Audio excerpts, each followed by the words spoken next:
குற்றம் இல்லாத மனிதன், கோவில் இல்லாத இறைவன், மாண்புமிகு மக்கள் திலகம் எம்ஜிஆர் அவர்கள்.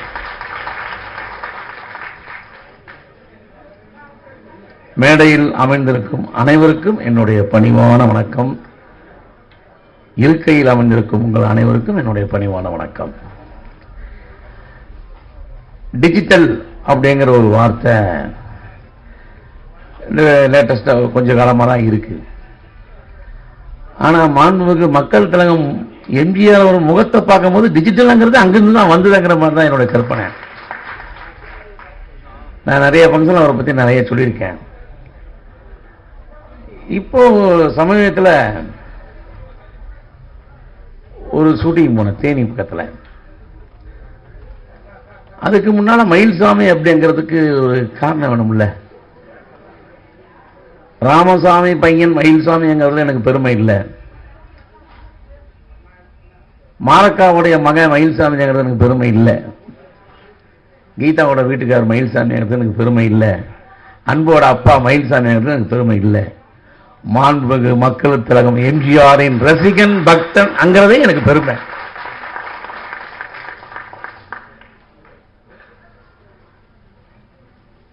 நிறைய நாள் உயிரோடு இருக்கணுங்கிற ஆசை இல்லை. அதே மாதிரி இருக்கும் வரை உதவி செஞ்சுட்டு இருக்கிற ஆசை எனக்கு இருக்கு. சரத்குமார் சாருக்கும், சத்யராஜ் சாருக்கும், பி வாஸ் சாருக்கும், மறைந்தாலும் உள்ளத்தில் வாழ்ந்து கொண்டிருக்கும் விவேக் சாருக்கும் அப்பப்போ ஃபோன் பண்ணி யாருக்காவது பிரச்சனை உதவினா நான் ஃபோன் பண்ணுவேன், எனக்கு பண்ணுவாங்க. அது காரணம் என்னை பற்றி எல்லாத்துக்கும் தெரிஞ்சிருக்கும். அந்த அளவுக்கு தான் இருந்திருக்கிறேன். இப்போ தேனிங்கிற ஒரு படத்துக்கு ஷூட்டிங் போகும்போது இப்போ ஒரு 2 வாரத்துக்கு முன்னால் கரட்டப்பட்டின்னு ஒரு ஊர். அவர் வைரமுத்து சாருடைய அம்மாவுடைய ஊராது.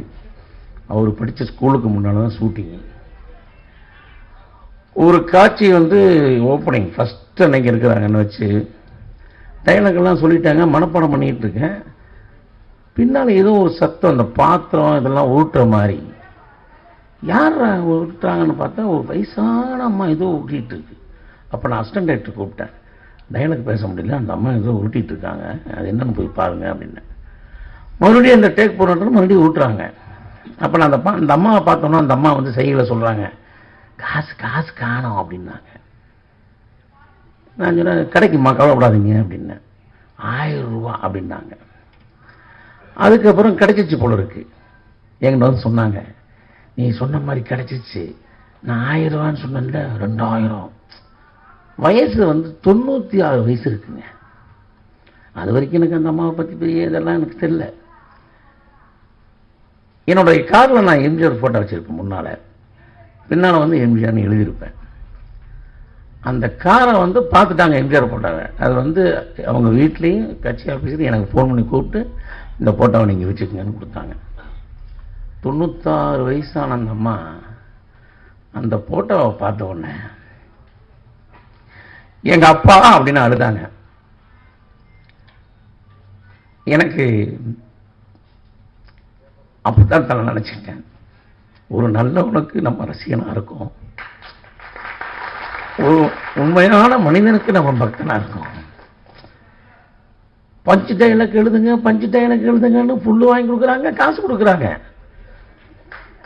எம்ஜிஆருக்கெல்லாம் தானா வந்த டைலாக் தான்.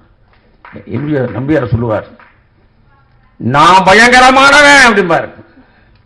இதுக்கு மேல வார்த்தையே இல்லை. எப்படி இந்த பயங்கரமானதுக்கு அப்புறம் வார்த்தை தான் இருக்கா? நான் பயங்கரமானவன். எம்ஜிஆர்ல நான் பயப்படாதவன். இந்த டைலாக் எல்லாம் யார் சொல்லி எடுத்தது? தானாவே வருது. பாட்டுலையும் சரி. இப்போ சரத்குமார் சொன்னார், செய்தி என்ன சொன்னார், எத்தனை பாட்டு புலமை பத்திரம் எழுதுறாரு பாட்டு. அவர் முதல் எழுதின பாட்டு ஒன்று குடிந்த கோவிலில். அதுக்கப்புறம் உலகம் சுற்றி எலெக்ஷன் எழுதுறாரு. நமது வெற்றியின் நாளை சரித்திரம் சொல்லும், இப்படை தோற்றினும் எப்படை வெல்லும் அந்த பாட்டை எழுதுறாரு. அதில் எம்ஜிஆருக்கு ரொம்ப பிடிச்ச வரி அடிக்கடிக்கு புலகம் சொல்லி காட்டுவாருங்கிட்ட.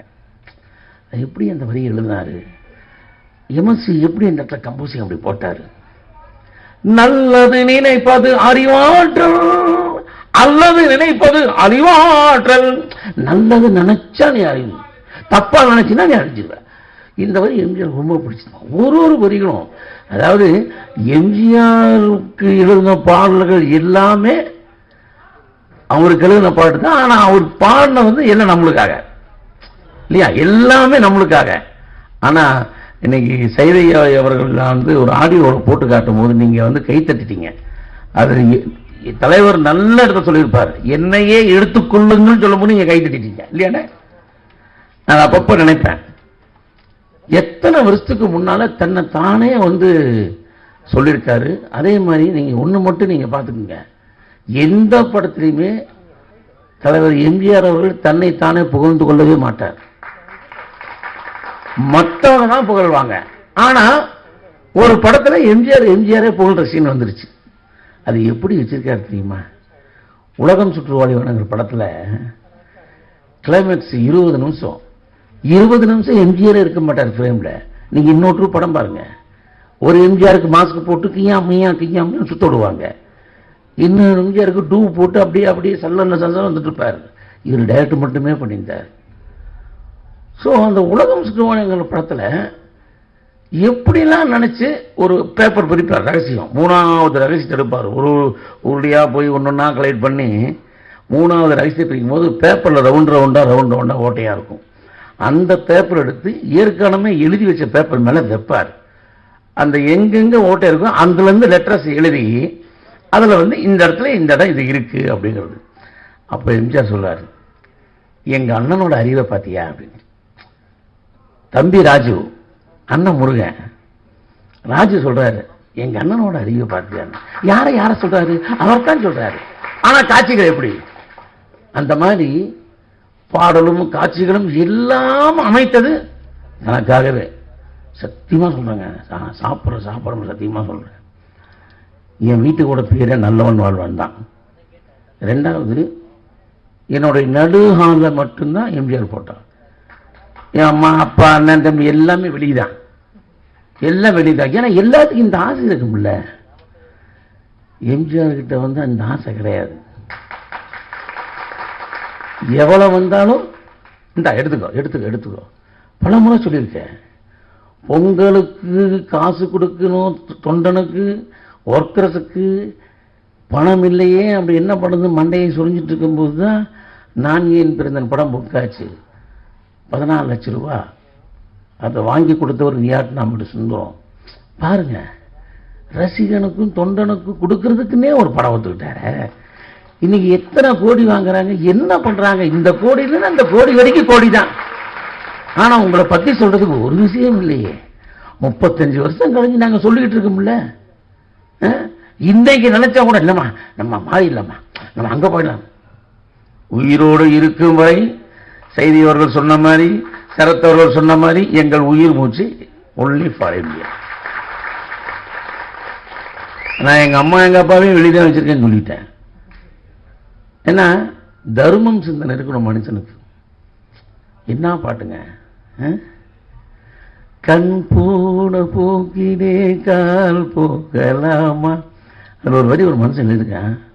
திருந்தாத உள்ளங்கள் இருந்தென்னாவும், வருந்தாத உருவங்கள் பிறந்தென்னாவும், இருந்தாலும் மறைந்தாலும் பேர் சொல்ல வேண்டும், எங்க எம்ஜிஆர் போல யார் என்று ஊர் சொல்ல வேண்டும் என்பதற்கு மிகப்பெரிய உதாரணம் இதுதான், வேற எதுவுமே கிடையாது.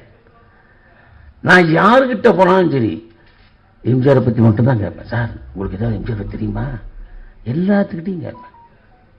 அதுல எம்எஸ்சியை நான் விடவே இல்லை. விஸ்வநாத் சாரை எப்பப்போ பார்ப்போம், அப்பெல்லாம் ஒரு விஷயம். அப்போ ஏற்கனவே சொன்னதுதான். ஆனால் இங்கே சில ரசிகர்லாம் புதுசாக வந்திருப்பீங்க. வெளிநாடு போய் ஒரு பெரிய டேப்பு கார்டு வாங்கிட்டு வந்துட்டார். யாரு? விஸ்வநாதன். நல்லா சில்வர் கலரில் இவ்வளோ பெருசு.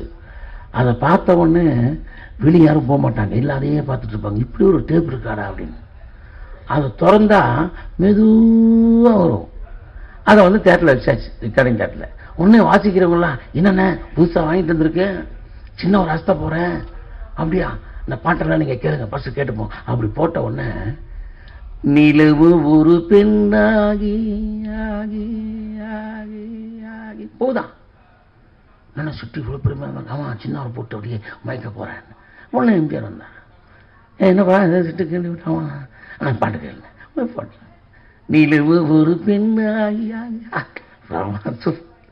சரி நம்ம செட்டு எடுத்துக்கலாம் தலைவர் சொல்கிறாரு முத்துக்கிட்ட நான் டெல்லி செட்டுன்னு சொல்லுவாங்க அதை அவன் தோணே பட்டாக்கு முடியும் அதில் போட்டார் நிலவு ஒரு பெண்ணாகி சூப்பர் சூப்பர் என்னண்ணே நான் அதில் போட்டு கேட்குறேன் நீங்கள் இதில் போட்டு கேட்டு சூப்பர்ன்றீங்க ஐயோ என்னுடைய ரசிகை நான் ரிக்ஷா ஓட்டுறவன் போஸ்ட் ஓட்டுறவன் கஷ்டப்படுறவன் டீ கடையில் வேலை செய்கிறவன் தொழிலாளி அவன்லாம் இதில் தான் ஏன் கேட்பான் அப்போ நான் இதில் தான் ஏன் கேட்கணும் நான் ஒரு மனிதன் பாட்டை கூட இதெல்லாம் கேட்கணும்னு பாருங்கள் எப்படி வாழ்ந்துருக்கான் பாருங்கள் அப்போது அந்த மனிதனுக்கெல்லாம் நாம் ரசிகன் பக்தன் சொல்றது இதை விட பெருமை என்னங்க வேணும் நீங்கள் ரோட்டில் நீங்கள் நடந்து போகல சத்தியமாக சொல்கிறாங்க ஆனால் லைஃப்பில் வந்து ரொம்ப எங்கள் அருணாச்சல ரோட்டில் தான் ஒருத்தர் கால் இல்லாதவர் வெறும் எம்ஜிஆர் போட்டாவையா ஒட்டி வச்சுப்பார் வண்டியில் யார்கிட்டையும் கை நீட்டி கேட்க மாட்டார்